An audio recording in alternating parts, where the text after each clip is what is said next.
Yes, hello, folks. Welcome to the weekly Manchester United pod. I'm your host, as always, Phil Brown, joined with my regular co-host, the excellent James Rhodes, as United finished their last league game of the season. We'll obviously take a look at that. Lots of other stuff making the headlines. We'll look ahead, of course, to the cup final. All the other news surrounding United. First of all, Matt, how was your weekend? Yeah, not bad. End of the school term for some things over here, so a lot of family stuff and Oh, getting wait, your food kid that ready. ended school already? Well, he's in pre-K, so they Oh, kind of okay. finish a little earlier than the regular school year. So he's kind of having his first of a graduation as a little, as a little one, which was One of kind the of best cool. things in the world, mate. Yeah, Anyone absolutely. that is a parent will know this. These little events are the best thing in the world. Yep. I you know, obviously with my own kids, and um, I've done so many stupid things in my life, made so many mistakes. But watching your kids accomplish things feels far more satisfying than anything you ever felt when Absolutely. somebody stuck. Being a parent is really, really hard, because you're flawed yourself. But the emotional, spiritual nourishment you get from watching your kids accomplish things and grow is amazing, and it all goes by so fast. My 17-year-old, I remember taking him to his very first daycare at a year, and Yep. you know, now it's funny to see them grow up just like you, and screaming at my kid sometimes because he's going absolutely nuts watching United, wrecking the place. My mom and dad's here, and they're like, interesting. Familiar, doesn't Um, it? so, They're like sponges, and they really mm, do pick up so much from you as they grow. yeah, it's an amazing thing in life. Okay, mate, like we said, lots of stuff to talk about. We'll take a look back at some of the stats of the season, see what they tell us. Want to talk about that Simon Mullock report about, of course, Eric Ten Hag. We don't want to make the show about the manager every week, but nonetheless, this is a topic that will not go away until any of us make it go away, in my opinion, one way or another. Yeah. Yeah. Um, we'll talk about Casemiro, who, of course, came out and said about the disrespect shown towards him. And we'll get your thoughts on a few other things. So we'll get to some of your questions. First of all, mate, what do you think of yesterday? Obviously a bit of like a nothing game in some respects, right? Obviously, I don't think Brighton had anything to play for. Um, De Zerbi announced leaving prior to the game the day before, which was I don't know if it was a surprise, but was certainly rather interesting. That he was departing because he couldn't get along essentially, I guess, with the ownership in terms of moving forward. Um, the first half was bad. Bad. To put Mm, it kindly for us, it was bad.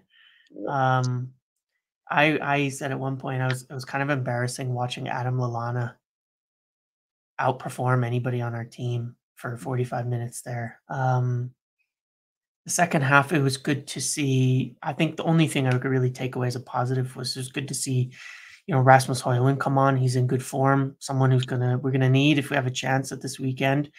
Playing a bit differently, scoring goals a bit differently, which I think is a good thing. Playing more on the run, playing more into space instead of, back to goal. And I think, that's a good thing for him because that's where his strengths are still as a very, very elite runner and fast and everything. And it's good to see him finding some footing. He scores goals when he gets chances. mm, And we still make more chances playing on a run like that, getting him those opportunities than we do, anywhere else where we don't make any chances at all. So I thought that was good. Good minutes for Lissandro Martinez. yeah. Um, it's good to see that because obviously we'll talk more about it, but those are the little things you just want to take away from a game like that. With one game, really the only important game I feel like in the last 2 months, left coming up on Saturday. Yeah, I would agree with a lot of that. I think you're right. The first half was one of those performances we've seen. It was probably as bad as Palace away, Yeah, where it was just diabolical. And United's Yep. record against Brighton is really poor. It's really interesting to me how, and you've seen this so many times with United, where there's such a contrast between one half of football and another half. And Mm, it could be the first half United can be amazing, second half they could be terrible, or vice versa. I mean, Brighton should have been 3-4 up by half time. They, João yeah. Pedro missed a couple of chances, but a great chance was a bunch of chances kicked off the line. Yep. Yep. And so United got a bit lucky, just like the bit lucky against Newcastle moments too. But I think they deserved the win against Newcastle.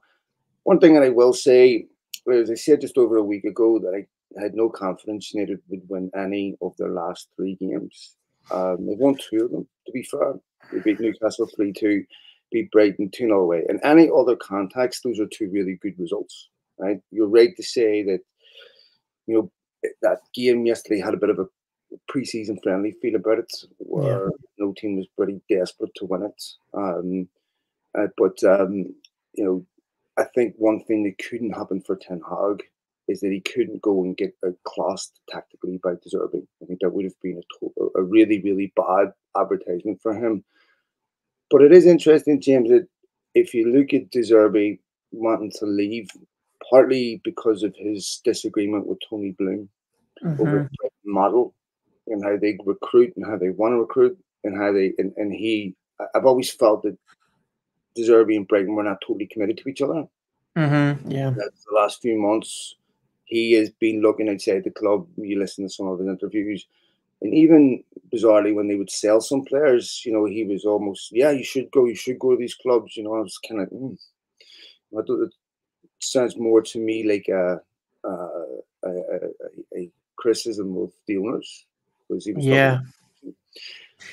So just on that, can United really want to implement a model that Deserving doesn't want to work with? Yeah. I mean, it's interesting. I think that at the end of the day, the model that Brighton have been operating off of, that I think there was a lot of disagreements over, was that he would like to keep or buy a bit more experienced players to try to take Brighton further, right? Because they're a bit of like a young player factory where they get these young guys in, build them up, and then they sell them. And I kind of understand it because Brighton are a small stadium, right? The revenue ceiling is a bit low at a club like that, and so I understand from an owner perspective why it's hard to say, if we don't sell these young talents off, um, that can we even afford to continue, be self sufficient if we're not doing that, and if we start buying older players that have no value, to balance out the team. But can United could United put together something that worked with De Zerbi? Probably. I would imagine so. It doesn't sound like he specifically wanted to recruit specific players and be heavily involved in that, but more that he wanted to be somewhere taking kind of the next step forward. I don't think he'll be joining United personally, and I don't think that. I think it's more likely he ends up somewhere in Italy or somewhere like that. Maybe Juventus, Barcelona. Yeah, Juventus maybe. well, There's Xavi options over there. staying at What's Barca, so Yeah, and that's gone back and forth every other day, it feels like the last few days. So I don't know if it's changed or not, but Xavi? yeah, yeah, they were yeah, it was like decided he was gonna stay, and then there was more talks and more disagreements, and Oh, I I didn't don't know know it. where that is. Yeah, I have no idea where it lands. I don't think anybody does now, but maybe now or maybe in a year. But there's Milan, there's Juventus, there's maybe Napoli will end up with there's options for De Zerbi. Um, and but in a general sense, I kind of get it, what he's looking for, and there's some logic to it when you look at what's kind of been described. If there was a change for a young coach, and him wanting to take that step up, I think as it's been described, there would still be a large fee for anybody trying to get him, even though he's kind of been let go. The way they described it, there'd be a large fee for him still. Deserving, how would that work if they're both mutually released? They're both, it's a mutual termination. Yeah, That's interesting. yeah, I don't know. David Ornstein was talking about it prior to the United match on the US broadcast, and he was saying that there will be something, I guess, and maybe it's some form of gardening leave type of thing, Mm. where he departs, but there's still contractually, if he takes another job, that they're gonna have to pay Brighton a chunk of money. I don't know. There's so much of that, and with these managers, it's kind of crazy. So he wouldn't be free necessarily, as it might have appeared originally, but he kind of makes sense for United in some respects. But I haven't really been very excited about the idea of him over the last months. I think in a lot of ways, personally, very similar to Ten Hag, and I don't really see the point in making I think it's a very lateral thing with very similar manager with a lot of similar strengths and weaknesses. Um, Not great the last few months, not great the second half of the season at all. Yeah, I think he'll end up somewhere in Italy, frankly. In his late defense, I think he's had some similar issues to Ten Hag in that they've had a lot of injuries. Yeah. Yeah, they were Yeah, missing 6 starters yesterday, I think. Yeah. yeah, and overall, in some cases they had more injuries than United. Mhm. And so, you wouldn't expect Brighton to have a squad to deal with 13, 14 injuries. Yeah, That has a major impact on, and they had to as play Europe for the first time yeah, too, right? and as Yeah. we know, it has a major impact on playing style and consistency and Mm. all that. So, and his slight defense, but it's felt like the second half of the season that they both parties have known there's a partner of the ways coming, Yeah, and I you agree. see that reflected on the pitch. So, I've taken some criticism for my criticism of De Zerbi. I'm not saying that he isn't a top manager. I'm not saying that he isn't capable of going to a Yeah. top club and delivering trophies. I just don't know. Yeah, me And neither. so it's sort of, with De Zerbi, it's like I don't know. The second half of the season filled me with some doubts, but anyway, that's for another day.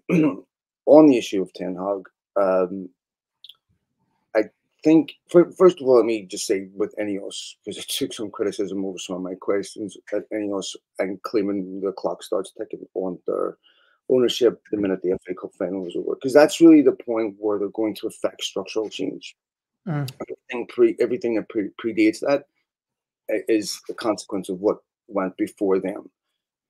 Now, I understand there's a lot of positivity for Ineos, so people rightly, are sensitive to criticism of them. But as United fans, too many of us have been burned by previous owners. Every owner should be held to a standard and held accountable to the same equivalent standard. And if they fall short of that, they should be criticised 100%. I think the way Ineos went about cancelling the team parties was really, really poor. Really, really poor. Now, the women win the FA Cup. The under-18s, they of course won the league, and there should have been a party for these people. Now, United have mm, cancelled team parties before, but they never had success at the other levels.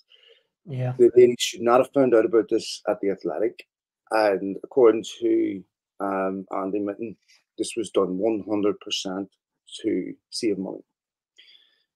I understand PSR is a thing, but so is morale, right? And human beings need to feel valued.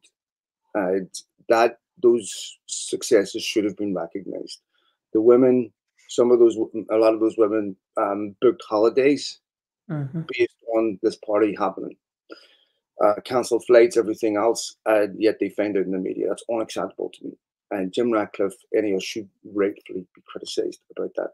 Um, so there's some things that, to me, in they need to handle better. Now, just on that, I also empathize when you get taken over by a company. Because if you look at how Ineos have made their money, they've taken over companies that have underperformed.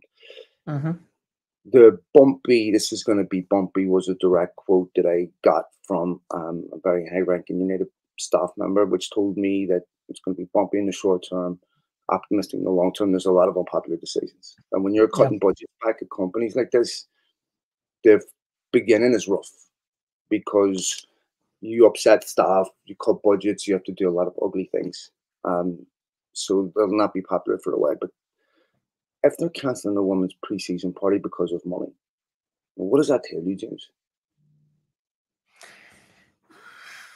yeah. It's we don't know necessarily all of the issues with the finances for this season, but you look at it kind of across the board, and they're doing the same things. Tickets to Wembley for even players' wives and family being canceled, on top of the cuts they made to the other staff things, the parties, all of that. I think obviously the financial situation is a lot, probably, I don't know if it's worse than people considered, because I think a lot of people thought it was pretty bad, but I think people are maybe not quite grasping it. In 21, 22, United lost like 100 something million. Mm. And as far as I understand, a lot of that was not exempt from anything, because it was after the COVID kind of cuts had come into play.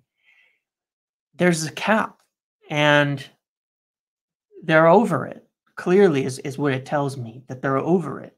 And that there's penalties that go alongside that, and that they're doing some major cuts this season in particular, because when you said that thing about Ineos, where you're right, everything that they're, it is a challenge, because it almost seems like pennies, right? But they can't change players' contracts mid-season, right? They can't change staff contracts mid-season. There's very little opportunity for saving money this year fiscally, right? And for football, that ends June 30th. So coming in the middle of the season, there's very, very little opportunity to save any kind of money and to cut any expenses from the club, because there's so much that can't change prior to that. That's all the consequence of before. And so it's obvious to me that they're looking at it and saying, it may seem like small things, but we're going to cut it everywhere we possibly can. Save some money this year, and it all adds up, I guess, to a certain amount of money. We don't know how much that is, but yeah, it tells you the kind of financial state of the club is probably quite a bit more difficult. And we talked about that last year, right? At the end of summer, we were talking about how the moves they were making with the loans, with certain things that they were cutting even back then under the Glazers, was indicative of a club that is really in a bad shape financially and is needing to cut things down quite dramatically. And I think that when you combine all of this with the kind of almost unexpectedness to some of the Glazers pretty much giving Ineos carte blanche to do whatever they want financially with the club, which was not, when they came in, people were saying, just the sporting control is just a piece of it, but really they're running the entire club when you look at it. It tells me they didn't have any clue how to get out of this, which isn't particularly surprising, because the Glazers have never really been good business owners. That they had no clue how to get out of it, but it was probably a lot worse than they thought it was. And so, Ineos are here to, I think at the moment, unfortunately, make a lot of unpopular decisions. But you're right. And on this point, Jim Ratcliffe is known for mergers and acquisitions. And that's why I figured he'd always get the deal done with United in the first place. That's how he built the whole Ineos empire. I mean, they've done dozens and dozens of mergers and acquisitions. And mergers and acquisitions, when you get in and take over a company, this is what pretty much happens every time. A lot of difficult, unpopular decisions, cutting costs, things like that in the short term that lead to a different outcome long term, and they're very good at it. But yeah, it definitely tells you the financial situation at United. I think it also tells you overall they want to balance the amount spent on administrative costs, right? Because when you're talking about losses, the more you spend on anything administrative, the less you can spend on football. It does seem, obviously, it's very annoying when you look at it, because how much of it compares to, like 1 week of Anthony Martial's contract for not playing for the last few years, and it's tricky, but this is the kind of business that they're used to. And I don't think it's just that, they're obviously working on the other things. It's just that from the outside, there's so little that can be done mid-season, that these are all the things that we're going to hear about right now. Yeah, I think where you have to be careful in this is that football is not a petrochemicals company. Yeah. So when you are running a petrochemicals company, your first principles is profit. Yeah. That's it, right? It's the whole reason your raison d'etre is profit. That's it. Football has a business side, that has to be run like a business, but it's not just a business because it doesn't have the same, your market assessment of your product is totally different. Your emotional attachment to that is totally different. No one's standing outside a bank holding a scarf up, saying let's go chase bank. So I think cost benefit has to be weighed up. There's a fiscal saving, but is it worth the morale collapse? You have, because ultimately the success and failure of a business is down to the people that work there. That's it. Jim Ratcliffe went and did an interview a while back talking about how I was played quite a bit the last few days about the environment to the environment that must be provided in order to make sure athletes and managers are successful, which is absolutely correct. But you can only get that environment when you have collective buy-in towards a team goal. You get that whenever you have a really positive atmosphere in a business. If you don't have that, you're going to have people working towards individual goals. I think this is to get that environment. Morale is absolutely key. There's something about Rodri saying yesterday about mentality. Arsenal were going there to win. City going to every game to win. And you see other teams with great players, but the mentality is different at City. And that mentality is a consequence of the principles of the owners, and of course, to make sure there's reward, incentive, consequence for not reaching those standards. For any of us, they have not clarified Erik ten Hag's future, which I think they deserve. That some criticism should be leveled at them for this, because their manager's constantly being questioned about this in press conferences. Maybe the only thing I could say is that Ten Hag's asked him not to say anything, but I would be surprised if that's the case. The manager's constantly taking questions about this. We are constantly talking about it. Other podcasts, other media outlets, constantly talking about this guy's future. Right? If I'm Erik ten Hag, I want my employer to say something. Man United fans should know going into the cup final who their manager's going to be next season. They need to learn from the way they handled the Van Gaal second, because the way they handled the Van Gaal second was classless. They sacked him immediately after they won the FA Cup. Shouldn't have happened that way, James. Right? Whether it was the right decision or not. And so I think that there should have been some state. The fact that there isn't a statement tells me that they're leaning towards sacking. That's just a guess, right? I've spoken to some representatives of players, and they have said they think he's going to be here, but that was last week. Simon Mullock done a report saying that Bayern and Ajax think he will not be manager next season. Simon Mullock, of course, is very close to Ten Hag's team, and they feel he will not be Manchester United manager next season. What do you think of that report? I think that if you're Ten Hag's agent, Kees Vos, right? And you're sitting there all season, you've been asking for discussions over a contract because nobody likes to go into the final year of their contract. Players, managers, agents hate it. They never, ever want it to happen because, and we'll talk more about that because there's some strong opinions on this and critiques potentially of what Ineos might do. If you're him, you're looking at it and saying, they have not opened contract talks with me, because they haven't, by any reports. They've not talked about a new contract. They haven't clarified the future. We haven't got any guarantees of next season. So if I'm Ten Hag's agent, I'm selling him right now. 100%. Anybody I can. And I'm thinking that yourself, if you're an employer, you'd be thinking, you have to. I have to assume here there's a reason why they're not doing that. Exactly. You have to. You have to. This is not a criticism. This is exactly what he should be doing.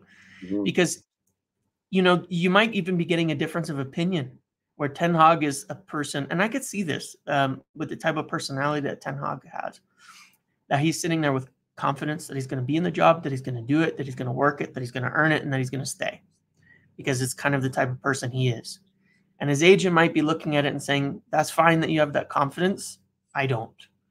So I'm going to be looking for something for you because the worst thing that could happen for Ten Hag is that all these other jobs fill up. Mhm. There's nowhere for him to go. He gets sacked without knowing it, either now or mid next season or something like that, which would be even worse. And he has nothing. And so I think that's the consequence of that.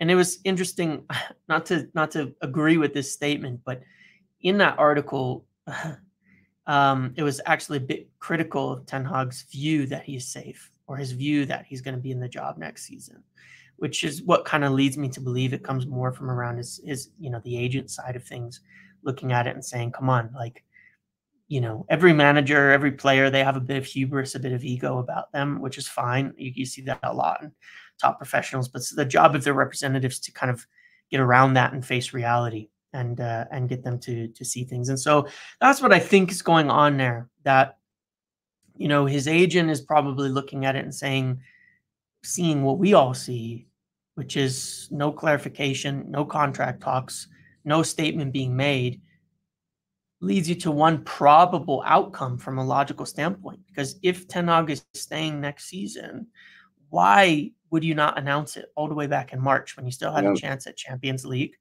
when you still had these games? Because everybody's got to perform up to a standard for sure. And it's not that no pressure is good, but desperation is not.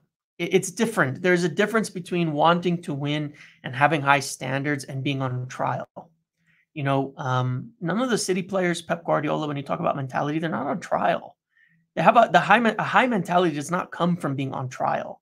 It doesn't come from being scared you're going to lose your job. It's not really the way that you generate that type of motivation. So I don't think that's the reason for it, is the point I'm making. So from the outside, I think anybody around Ten Hag is going to be looking at that and saying, I don't see, we need to start thinking about the future here and looking at other opportunities, talking to other clubs. And I think most other clubs would be looking at it too, and saying from the outside, we think he's probably going to be available. And that's what I make of it. It's not the first time he said that. It's not the first time that Mullica said, Ten Hag himself could walk at the end of the season if there's not certain guarantees and assurances and things like that. Um, and I think there's potential to a lot of sides of that story. yeah. And if you're down to the last year, I know you need to have a +1 option of extending it, but that's still not a vote of confidence just by extending it. No, I just wonder if you look at any of us, with all these cost cutting moves, if they're hoping that someone like Bayern comes in for him, that we really don't have to pay him off to let him go. Um, Maybe they're trying to send. I mean, I'm guessing you're sending messages to Keith Voss that he should be out trying to get mhm, alternatives for his manager, for his client. And if Bayern were to ask him, do you want to go to, do you want to leave and go to Bayern?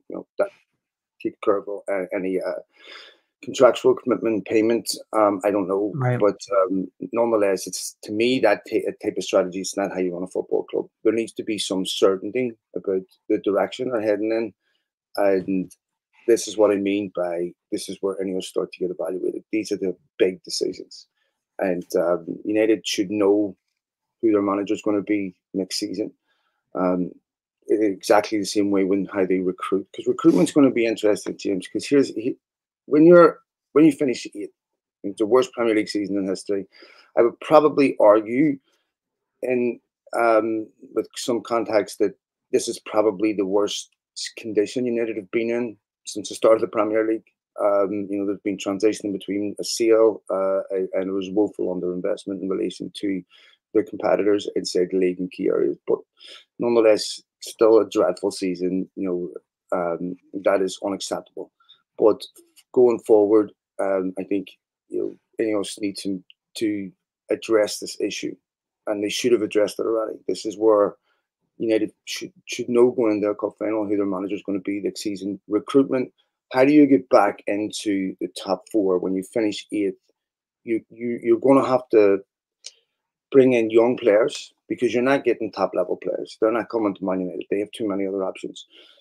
And this is where it starts to get difficult because when you're finishing in eighth, you can't bring the players in that's going to keep you at the top. So now you got to get players that aren't quite at the top that are willing to come to United that will develop. Yeah. and some experienced players. It's very difficult to get back up there.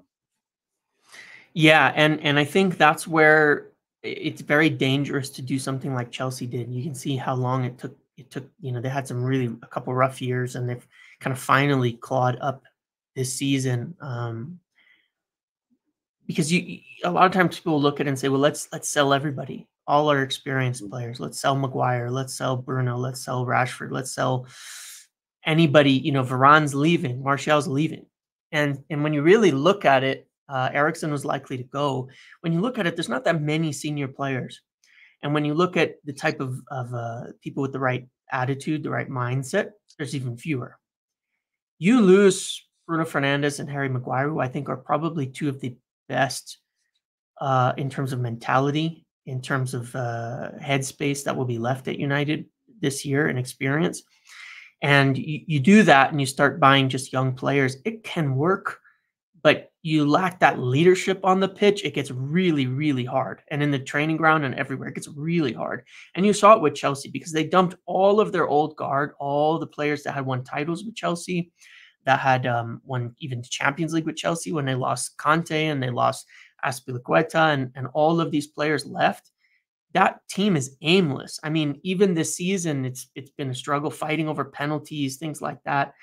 You can see the problems that show up and why they finished so poorly in prior years. You can see exactly why that happened. And so I think that that's the you need to. That's why you'll probably see United keep some people. Where I wouldn't be surprised to see him keep Scott McTominay this year, who's been at the club a long time as an experienced player, Harry Maguire potentially, and Bruno, of course, and because you just can't give up everybody. You can't give up those players just to raise funds and say we're just going to buy a bunch of young players and lose that kind of direction. You need the right blend, and that's going to be kind of the only way out of this is to have still a blend. And since you can't recruit top level experienced players, you got to keep some of the decent ones that you have to try to work that in. You don't want to play 11 under 23s. Going into a match, it just doesn't work the way that when you're United, it just doesn't work. It works for young clubs if you're aiming for 9th and 10th and to grow slowly over time, but not for United. So Yeah, that is a serious challenge.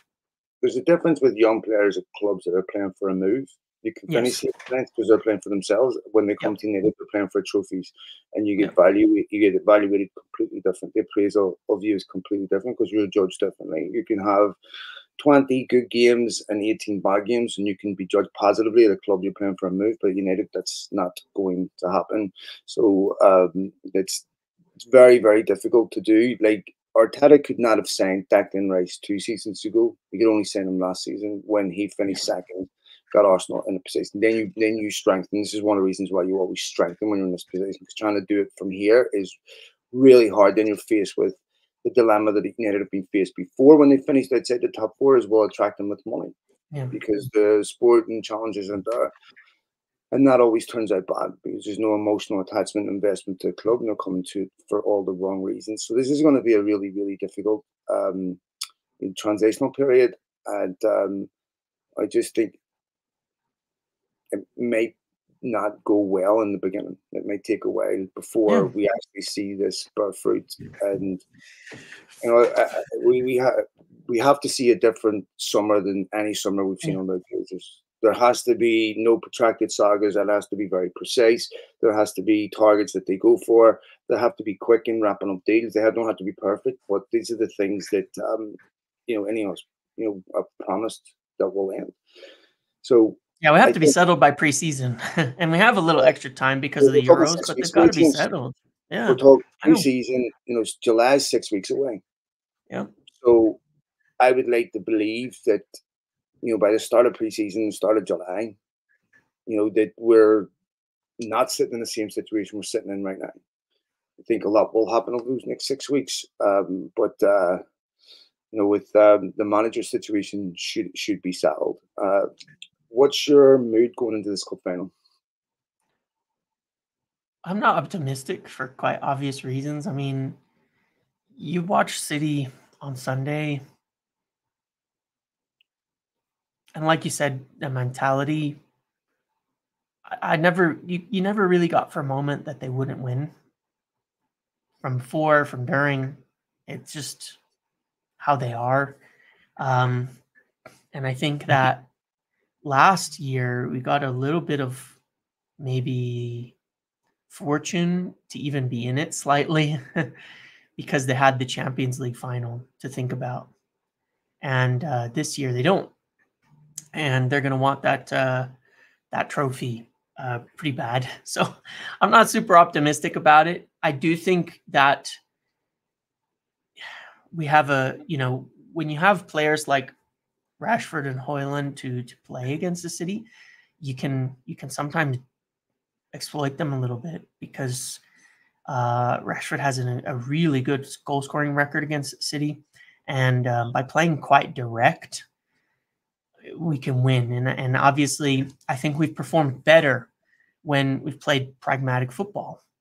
And if there's ever a game where you can 100% play as pragmatic as possible, it's a cup final like this, right? There's you get no points for style, you get no points for anything, and I think United can defend deeper, competently, with players returning, and hit on the break. And I think with the players that we have, there's always a chance in that. I'm not optimistic, but I think you always have a chance if we're going to go that way to play into the strengths of the team. So I don't feel Yeah, great, but yeah. but there's a So chance.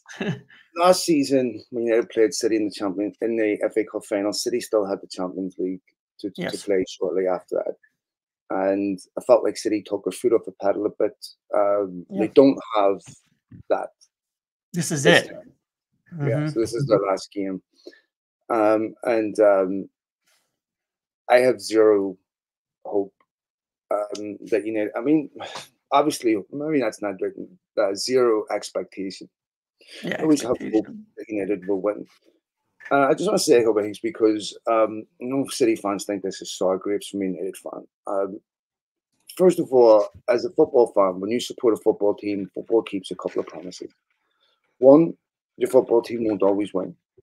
Yeah, Two, your rival's success will hurt as it should hurt. Okay, that's what makes a rivalry. And if you're lucky enough to watch your team win major trophies, you're luckier than most fans. During my lifetime, I've watched United win multiple league titles, multiple European Cups, World Club Cups, FA Cups, League Cups, everything. It's been unbelievable. So there's no part of me that's jealous of City's recent success. But fundamental to the integrity of any competition is the fair application of rules and the following of those rules. Now, I have no doubt that the FFP was put in place as a financial competitive barrier to teams being bought by wealthy benefactors and challenging the status quo. I mean, yep, FFP was never a thought to these people until clubs started getting bought outside of the, traditional elite and being funded, and then they start saying, okay, well, we don't want this, right? Because this is, pushing the price of players up, pushing the price of wages up, and yeah, this is the threat to our hegemony. All right.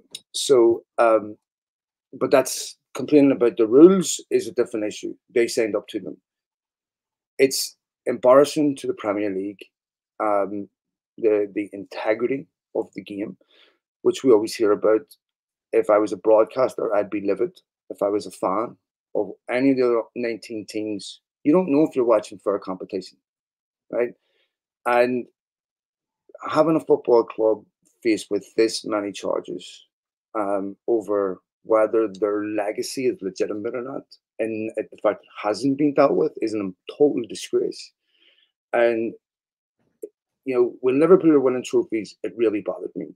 Right, it was unwatchable. I mean, maybe the Jurgen Klopp farewell bothered me more than City winning the league. I'll be honest, because I can't question the legitimacy of Liverpool's success, even the great hmm, Arsenal teams, all that in the past. But City makes me feel nothing. I mean, it's kind of meh. Um, and it's feels like I'm watching a kid reload a video game until they win. And yep, and when your legacy is being decided in a courtroom and not on a football field, you have a problem. You can't get wins by court order, right? yep. Otherwise, there's no legitimacy in that. So can't get wins by email. No legitimacy that. So for me, this thing needs to get addressed immediately. It should have been addressed already. None of this, even if City didn't exist, United's incompetence would. So I'm not Yeah. Yeah. saying that that United would be amazing if City weren't here. They wouldn't. But when you're punishing Everton, you're punishing Forest. Both of them could have been relegated.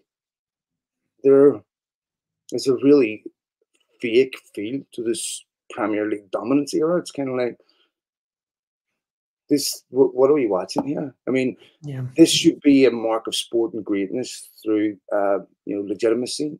But instead, we're talking about the best league in the world. Well, we don't know if it's tainted or not. Yeah, agreed. And like you said, it's not, the matter of the fact is that United has spent as much money and failed, right? Poorly, very, very poorly in comparison. So they've obviously spent well. They've obviously got great players and a great coach and all of that have accomplished it. But this sort of thing hanging over the top, like it's acceptable, it's just one of those things because if you can just raise the ceiling every time you want financially, right, to do what you need to do, to have more revenue, to do all of that, then it provides you with just a different outlook. If one club has to walk in and say, this is how much money we have to spend this summer period, and that's it, it's going to change the way they operate compared to a club that can say, well, we figured out how to bump up another 15 million that we're going to need to get the deal done that we're going to need to get done to buy the players we need to do this and that. Because it's like editing the game save. You can just change it a little bit to make the rules fit you, and it's just ridiculous that it gets to hang on that long. And it's kind of the danger here because you're dealing with when you deal with something like this now, international problems with states and things like that, where you see stories about how the UK government has spoken with Abu Dhabi about these things, and it's like, come on, this is not this is why this is the kind of the problem with the state ownership of clubs, is how does Mm-hmm. that enter into it? It's easy to go after Everton, it's some guy, Mm-hmm. it's easy to go after Forest, it's some guy, easy to go after Leicester, who have a penalty too. It's not easy to deal with this with Manchester City, and that's the issue. I mean, that is a serious, serious problem because you can't be letting political interrelations factor into how the Premier League adjudicates, the fair finances of a football club. It's kind of ridiculous. I have no idea how it's just so problematic that it all gets intertwined like this, and it definitely is a bit of a blemish on the whole thing. As a sport, that makes it feel a bit absurd that it can do that. Um, United can be masters of their own destiny and do better and spend better and all of that, and that's fine. It's just separate to that this kind of thing happens is definitely a mess, and Well, it's something that sours a lot of it. in some sense here, what's interesting, James, is clubs like United. I mean, they wanted FFP. Let's be honest, right? Mm-hmm. Yep. The players wanted it, and now those very same rules are a competitive barrier to them Mm-hmm. catching Manchester City, hoisted by their Yeah. own petard. Right. Same with Newcastle. Right. I mean, Newcastle would not be. Newcastle would, in my opinion, been in the top four if FFP didn't exist. You would have had a whole Yep. different summer, a whole different January, and Newcastle would be in the top four. But now that's a major impediment to them too. And so Mm-hmm. City are getting derivatives off returns that derivative returns off an investment that quite possibly is fraudulent, right? Yeah. I mean, And how can they be the highest revenue club in the country? It just I know, doesn't make sense. I know, and so now you've got regulatory capture. You've got you're now inside the tent, and now that regulation's now keeping other people out. Yeah. So um, like I said, there's no doubt that I doubt the intention behind the laws, but the laws exist, and you can't just ignore them because you don't like them. So, and you're right. It should be a major concern that you have reached the point where you're getting diplomatic pressure being put on a country and threats of removing investment and stuff if they're held accountable. I mean, and the worst thing for City was Everton and Forest getting a punitive so punitive measures being taken against them for FFP, because it puts enormous pressure on them now to make sure that City face some level of punishment. I think for the Premier League, if those 115 charges just evaporated, it would be a major blow to their integrity. So this needs to get addressed sooner rather than later. And if I was a City fan, I'd want it addressed, because they lack the respect of the footballing community because people have let doubt the legitimacy of it. Okay, a prediction for the cup final before we get to some questions. I don't think we'll win. I think it's going to be something like 3-1, somewhat similar to some of the games where we've had, where it might be a little tight at first, and we might be able to get something, but ultimately, I don't think we have enough to overwhelm them. To not get overwhelmed by them, rather. So yeah, that's what I expect. Phil Foden in particular is a player who's absolutely insane. Not just form, because he's been doing it all year, right? But is just on another planet. And specifically, he was somebody United have had no idea how to deal with. I don't think many clubs do, but that sort of there's just nobody to deal with him. We don't have an Ander Herrera or a Fred that you'll say stick to that guy like glue, like we've done in years past to someone like Eden Hazard and things like that. At one point, one of the wins against City, you've done that. Stuck Fred on Kevin De Bruyne in the Barcelona match. Stuck Fred on Frankie de Jong. We don't have anybody to do that now. Who has the energy levels and the athleticism to keep up with a player like that and kind of eliminate a threat. And I think that's going to be a serious problem, as it was the last time we played him. And so I just don't see how we can match up with them. It's going to take some heroics for sure, but 3-1 is what I would unfortunately say. Okay, yeah. I think City have too many ways to win, and United will give them a lot of ways that they can lose. And I just never see United being comfortable in that game. They could be 4-0 up in 5 minutes of injury time, and I'm still nervous thinking they'll find a way to concede 5, right? Yep. I think it helps that Martinez is back. Obviously, it gets Casemiro out of the back. Maguire might be back. Be interested in that, because he won't have had any time on the pitch. So it'd be interesting to see what the back four is. But I just don't think whatever the back four is, it's capable of dealing with all City's threats. United City at the Emirates, at the Etihad was, Phil Foden really taking Victor Lindelof to the clean out. So I would love to see United win. I'd be absolutely ecstatic. But this has to be the last time United go into these games without any expectation to even be competitive. This is something that must address. Okay. Let's get to some unless it's on your list of questions. I wanted to ask you one more question. You tell me if it's on the questions that someone's going to ask, so we can discuss it then or not. But I wanted to ask, I wanted to ask your opinion on this point of the manager going into their final season, because I have a really strong opinion on why it doesn't work no matter what, and why it's a really bad idea. Because I've seen a lot of suggestions of, giving the manager another year. Just give him a year and see how that goes. And I firmly disagree with that concept. I think that you have two options, which is replace or extend. If you're talking about doing what Ineos are doing, if you're talking about building a foundation, if you're talking about building something for the long term, if you're talking about implementing a game model and the style and all the things that have been talked about in articles and all of that, when you have a manager in their final season, they're coaching for their job. They're always going to have to prioritize short-term results over long-term.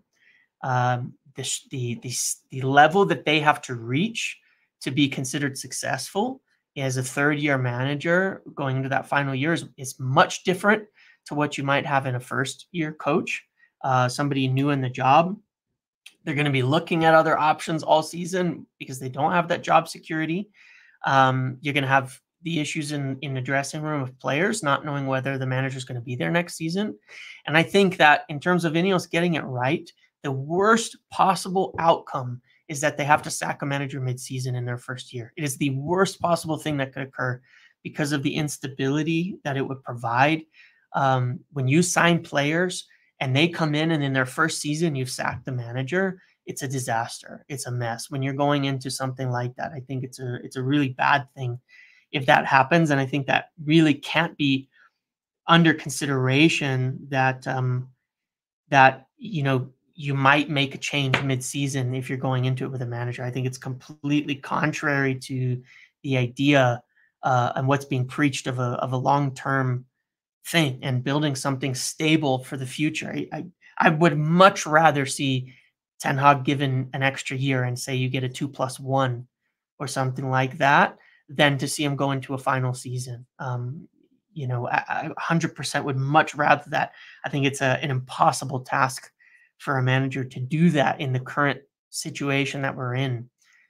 Once you're already successful and doing well, I think you can have really high standards and replace people often, but I don't think you can in the situation United are in right now.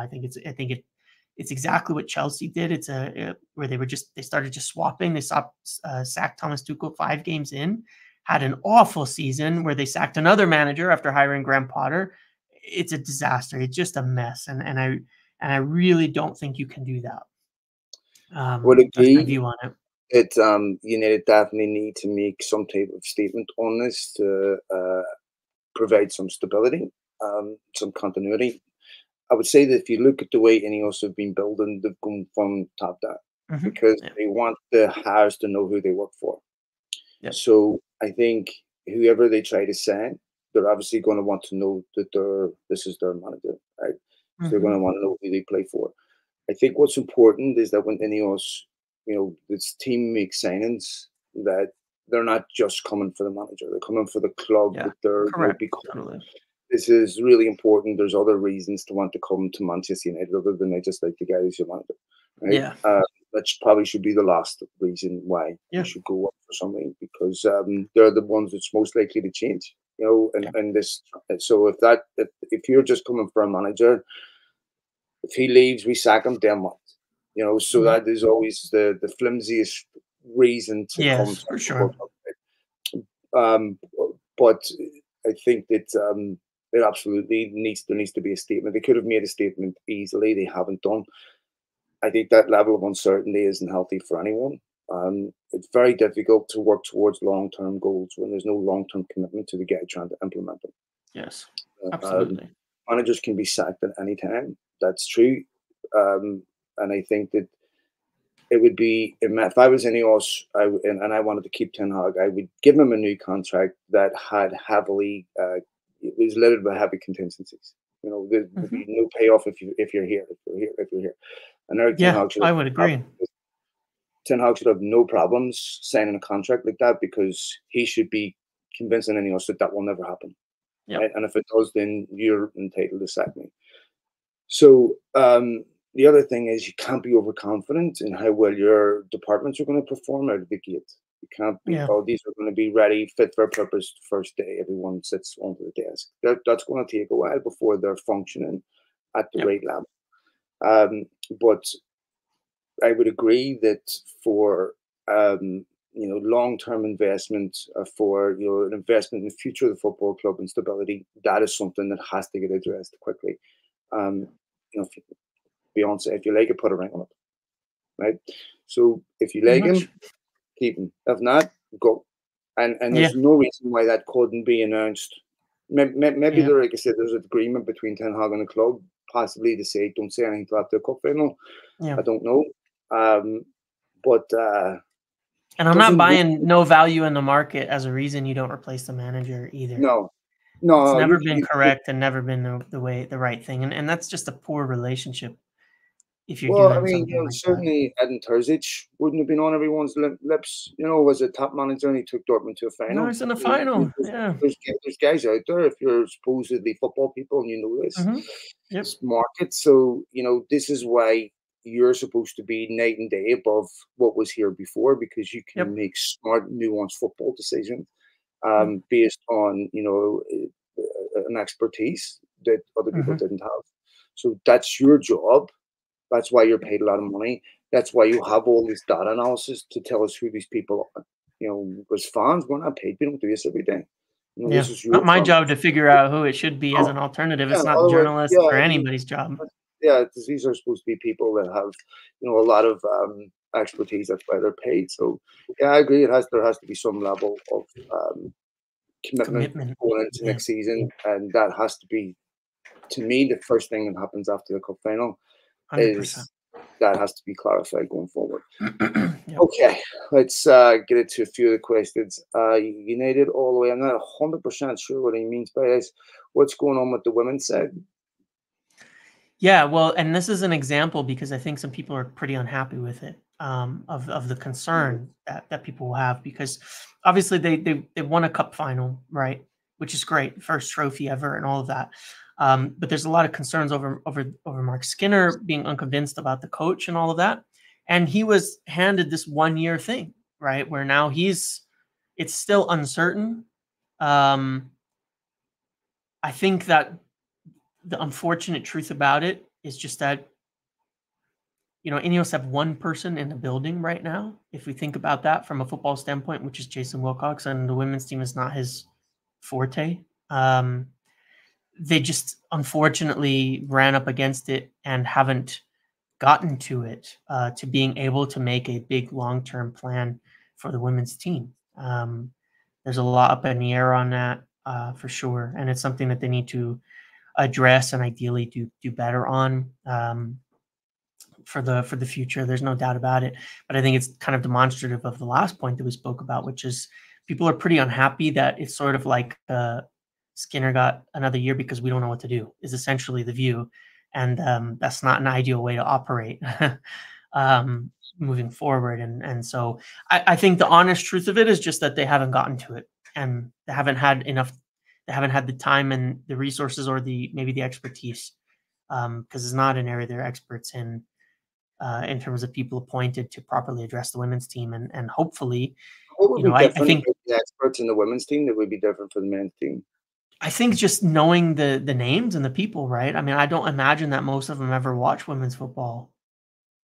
Quite honestly, I just don't. I don't think Jason Wilcox spends his time watching women's football to analyze it and know who's out there, say as a potential Murdo coach. was responsible for the women's team and the men's team. Yeah, and he's not there. And Dan Ashworth, I think it would fall under Dan Ashworth's remit for sure, but he's not there. That's something And that has to be addressed. yeah, yeah, because that is a problem.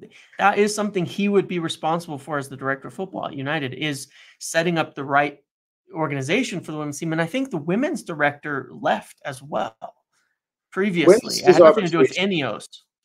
When I is don't his know. arbitration?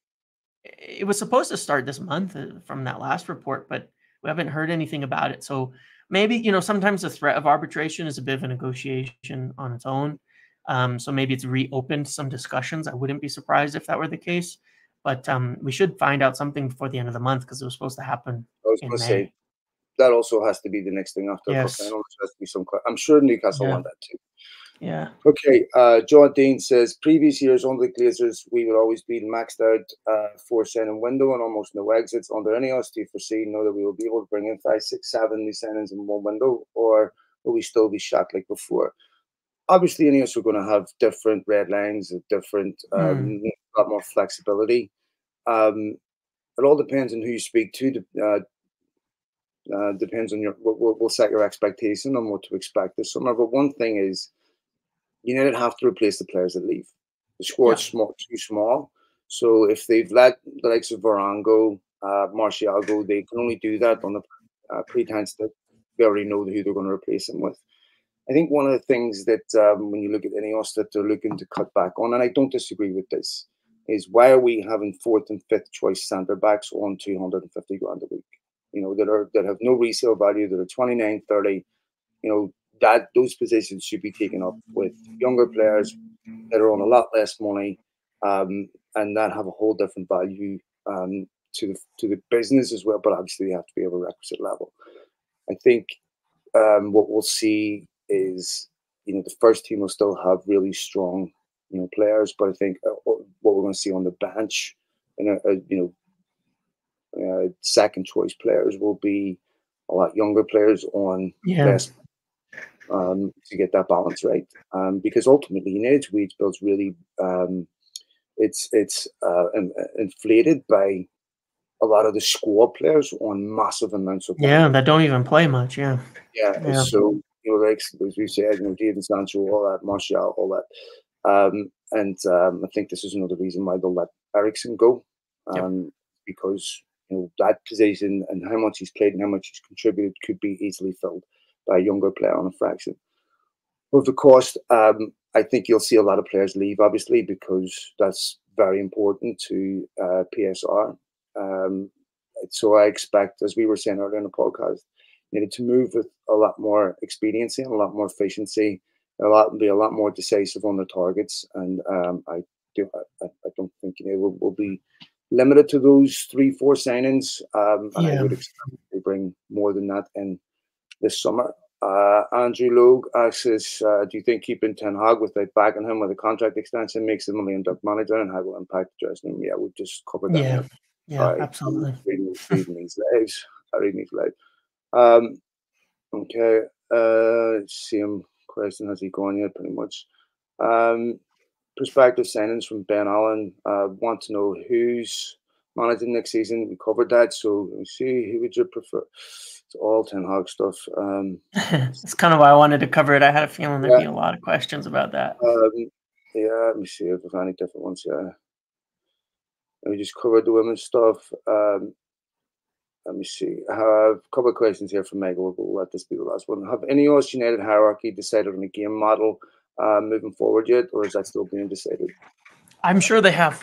I'm sure that they have. I'm sure that it was one of the first things that came up with Omar Barada. I'm sure it's one of the main reasons why they hired Jason Wilcox.